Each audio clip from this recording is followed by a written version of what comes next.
Hey guys, it's WooGs here. Um, Showing you another video. I'm trying to get a few more out that are kind of cool, or ones that are maybe just I don't see a lot of videos of. This one I do, of course. This is Blade Sentinel.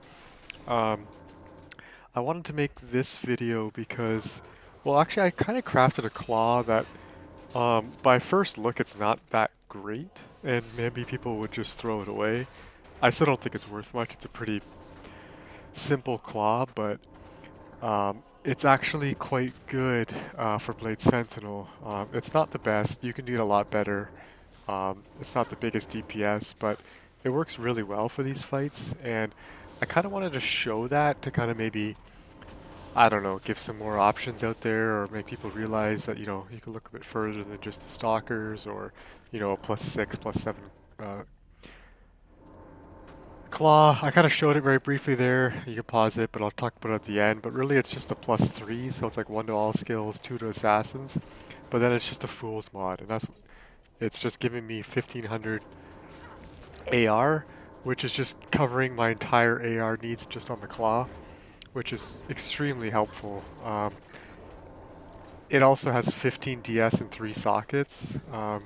3 sockets are great because I can just throw res in there and it clears all my res issues. So, you can drop, a Grand Charm for more res too, which is fine, but the idea is you really want to have this, just like the Cobra video, you want to have the burst of speed on instead of fade, just so you can kind of uh, keep your frames going while you're under decrep and stuff, 'cause that's really the hardest part there. I we'll see through this video, I'll talk about a few things, but I've always been of the opinion that Blade Sentinel's, one of the top 5 bosses for Rathma for sure. Here you'll see a desync issue. I'm like kind of missing with most of them there. I should have just resynced my character and kind of saw what was going on, but I was like kind of confused. I was like, this claw is supposed to be doing damage. I was like, okay, now I see it, it's doing. So I was just kind of not centered there, so it was just a bit of lag. So I'll be doing better damage to the boss as we go. But Blade Sentinel is really nice. It's another one of those, you'll hear me talk, again and again about builds that are just like one button. It's not super simple, but the fact that your one button does it all is kind of extremely helpful. It makes you not have to worry about too much. Um, Blade Sentinel is also nice because you kind of throw it out there and it does damage. Like, you can kind of throw it out there, move around a bit, and still doing damage. Obviously, the closer you are when you spam it, the shorter path it has. If you click like right near the enemy, which means it'll kind of do its damage faster. So as long as you're throwing them out there, throwing them extremely long range is obviously less good than if you're close up, but both can work. I played that part a little bit bad, but you'll see that the damage is just there, that you can clear all of them. This build I went with is a pretty low DS build, Deadly Strike. Normally you would do a higher Deadly Strike, which I still think is better, but just was a little bit constrained in terms of, with my claw and res and stuff. I could have dropped probably another Grand Charm for res charm and fit in a low or two instead of claw.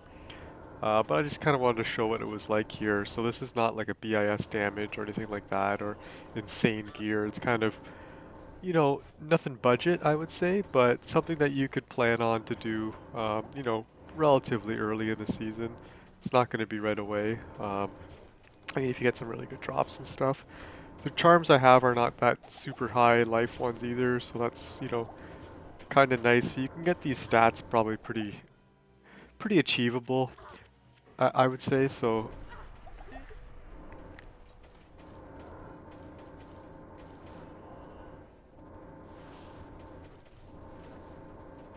sorry, a bit of an issue with my mic there. Yeah, as I was saying, this is pretty achievable stats, I would say, for early on in the ladder.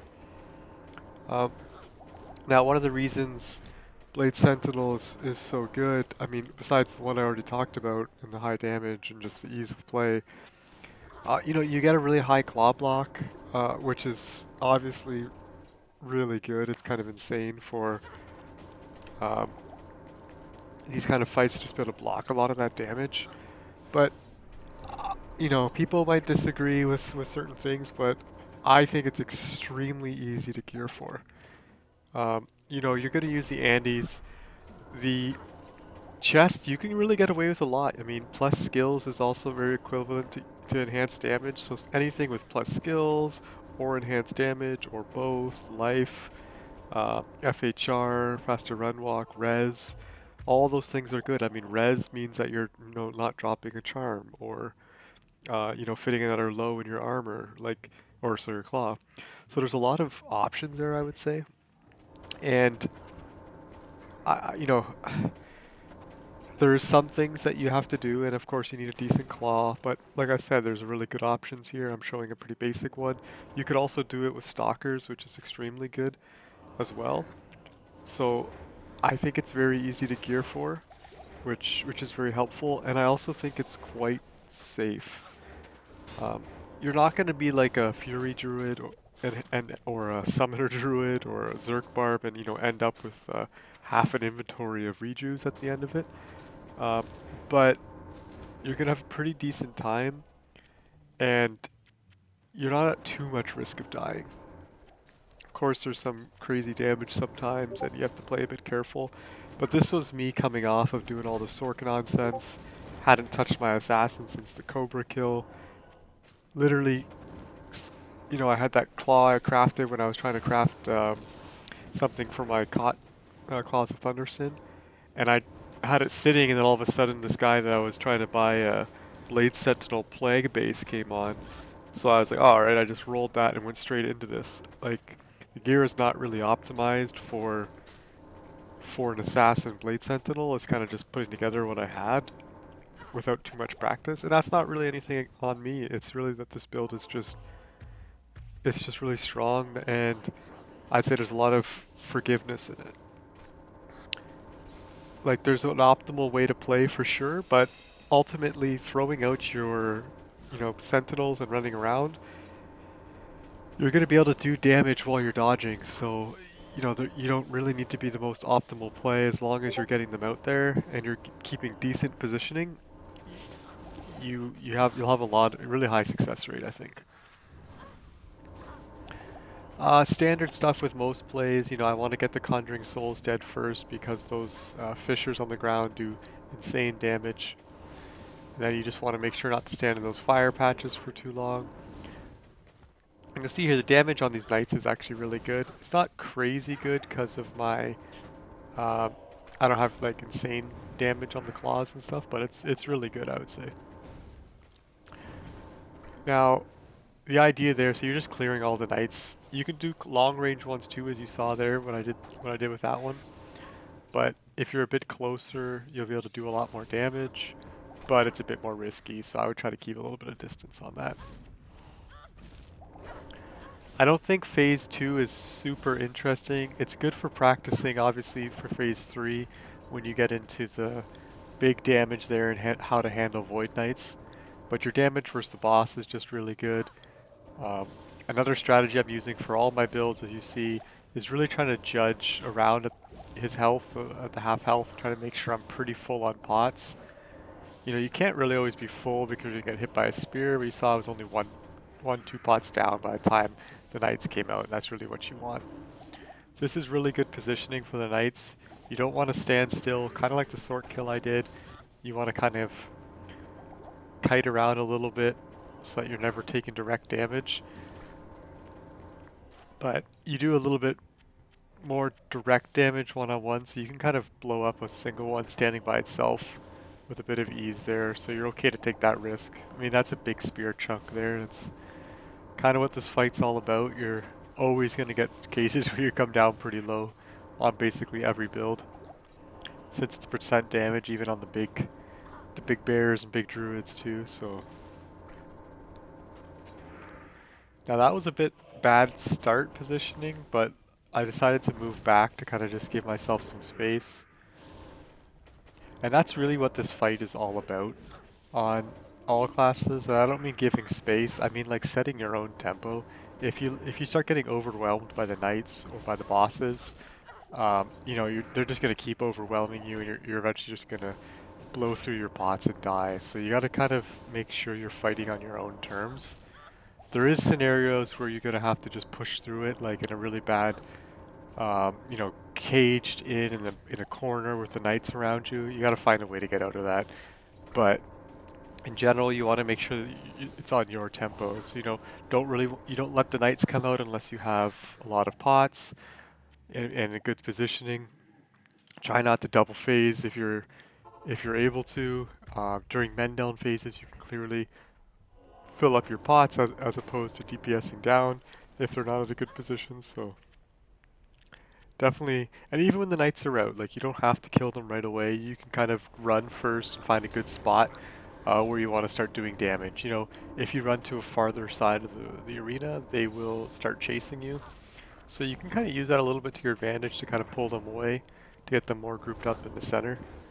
So this, I'd say Rathma over all the other fights, I mean, pretty obviously is more just about experience. I think like Declone, you can kind of watch the videos and just get the kill. Rathma, you kind of you kind of have to practice it. There's just a lot of different things.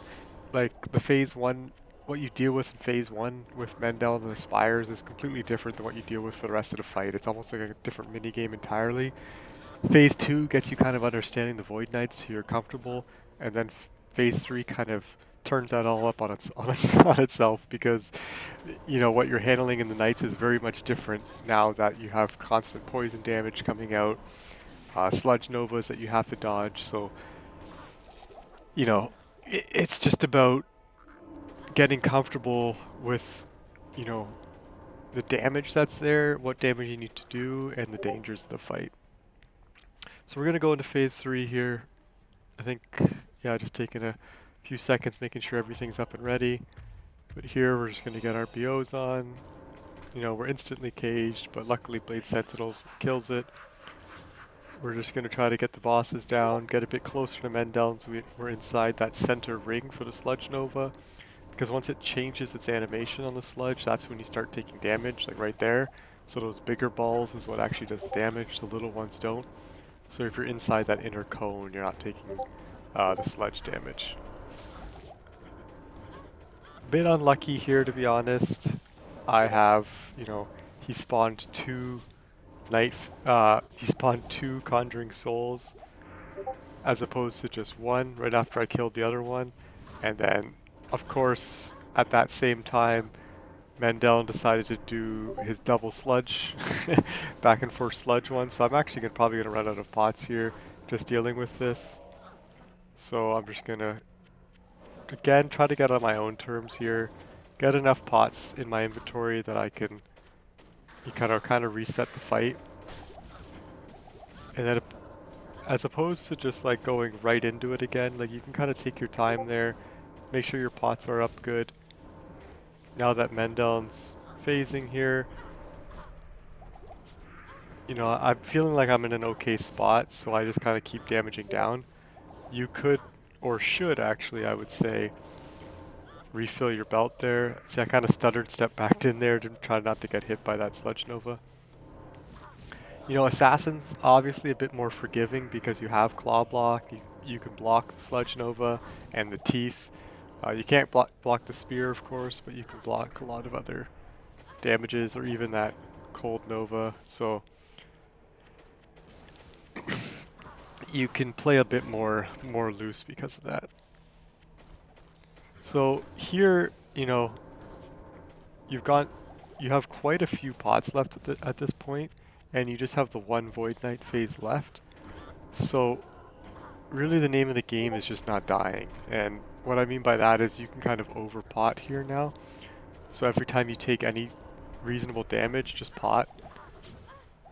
Or if you're a bit worried, just pot again, because you have more than enough what you need to finish. So you can kind of, it's better just to be, liberal with your pots as opposed to trying to hold them. See, the fact that they were all in a line there was kind of nice because I was able to get some good damage on them at first.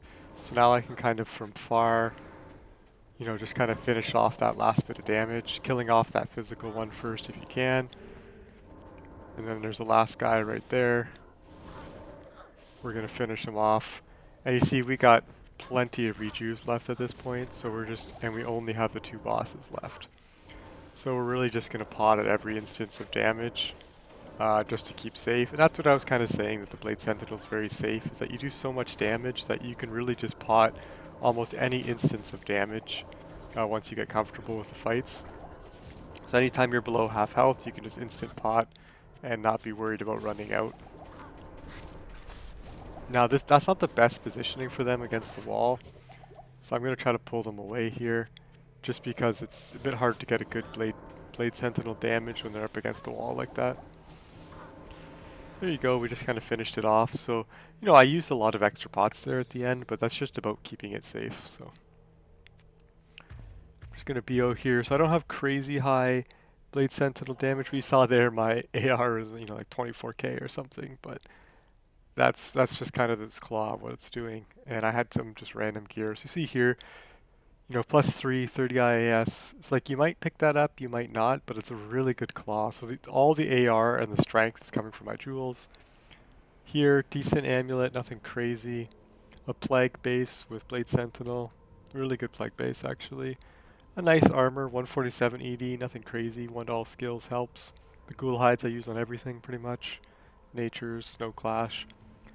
My classic ring I like. Max poison. And then here, just some low lifers, really, just around 30.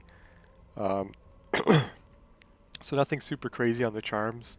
And only a +4 CTA and just a +2 lidless. Nothing special on this one. I don't know why I didn't transfer over my other one, but it is what it is. So we did Claw Mastery. I didn't put any points into Dragonflight. Kind of forgot, but you don't really need it, but it could be helpful. And then you're just maxing Blade Sentinel and its 2 synergies. And the rest of your points, you know, you're putting 1 into Burst of Speed and then the rest into Claw Block. And yeah, that's it. So that's Blade Sentinel, guys. Yeah, I'll get some more out here soon, and take care. Cheers.